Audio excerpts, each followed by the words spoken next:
what do we do? What is a leader? Please look at my hand. You see that the hand is 5 different fingers. 5 different fingers. And we need the 5 different fingers in order to get a hand. Because every finger does something different than another finger.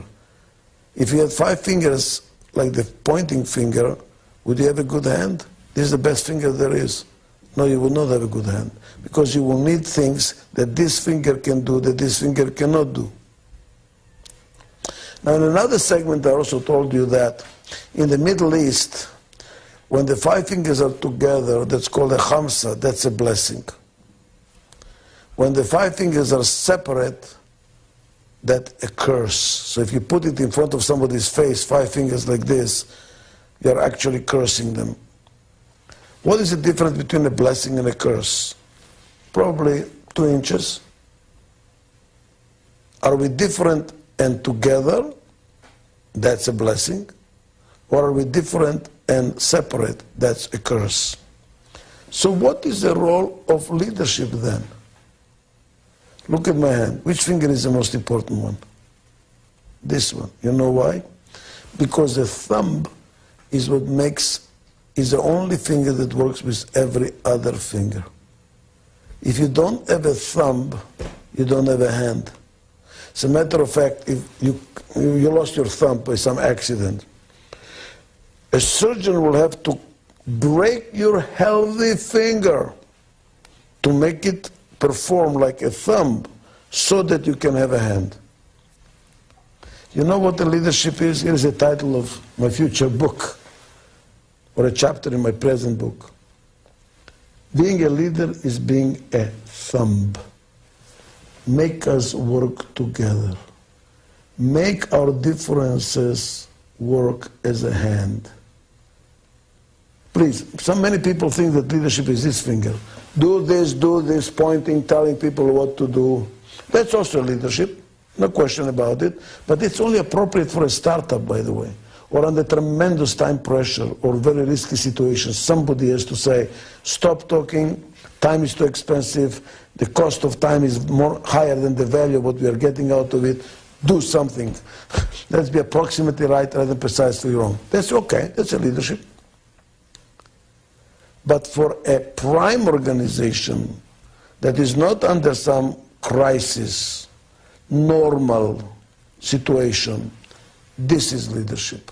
To get the different people to work together, to cross-pollinate, to enrich each other with their different points of view. It's like a group of people that are blind describing an elephant. Each one of them sees a piece or feels a piece.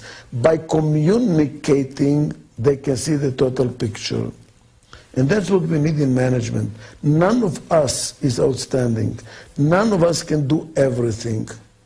What we really need is to work with each other, to complement each other. Then the totality is stronger than the parts.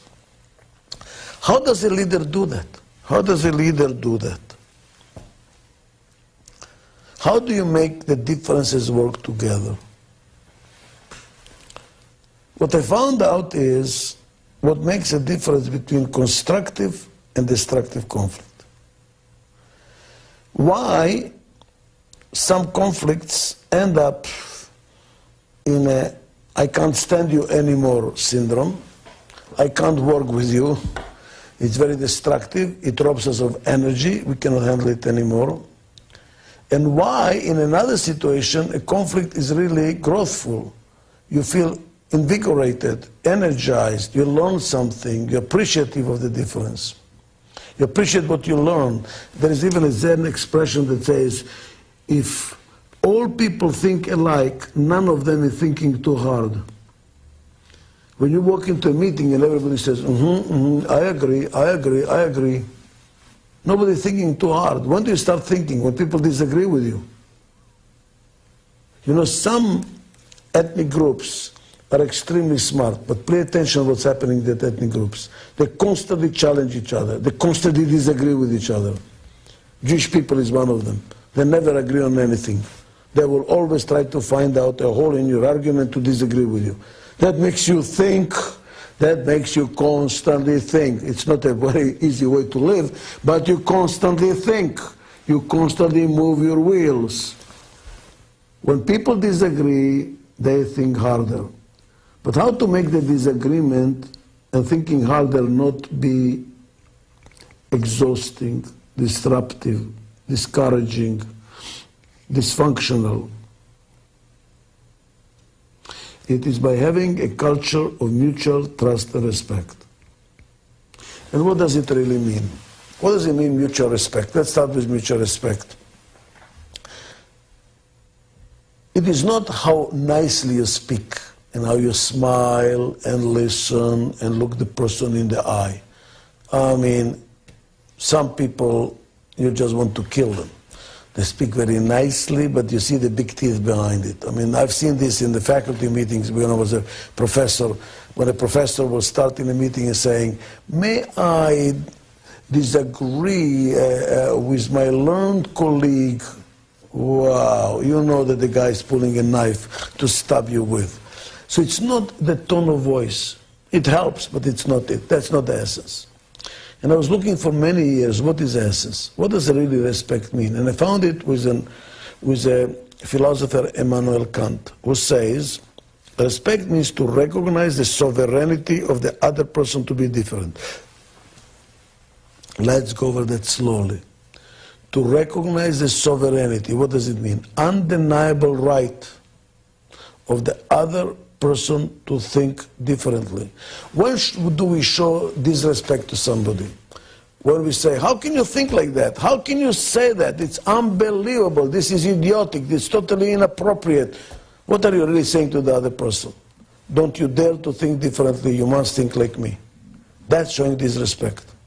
Respect means to accept the other person as the right to think differently. It doesn't mean you have to agree with them, but you give them space to think differently. That's respect. That's respect. And what is trust? Trust is not synonymous with respect. Most people think, oh, it is one and the same. It isn't. Trust is when you believe, you have faith that the other person has your interest at heart. You trust those people that have your interest. When you share interest, when there is common interest. That's why, with a person you trust, you can turn your back to them. Why can you turn your back to them?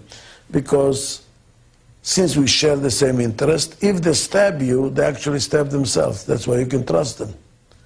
They have your interest in heart. That's why they're not going to hurt you, because hurting you is hurting themselves. I trust people that share my interests.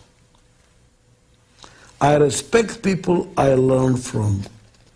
If two people think alike or identically, one of them is unnecessary. Talk to yourself. What do you need the other person for?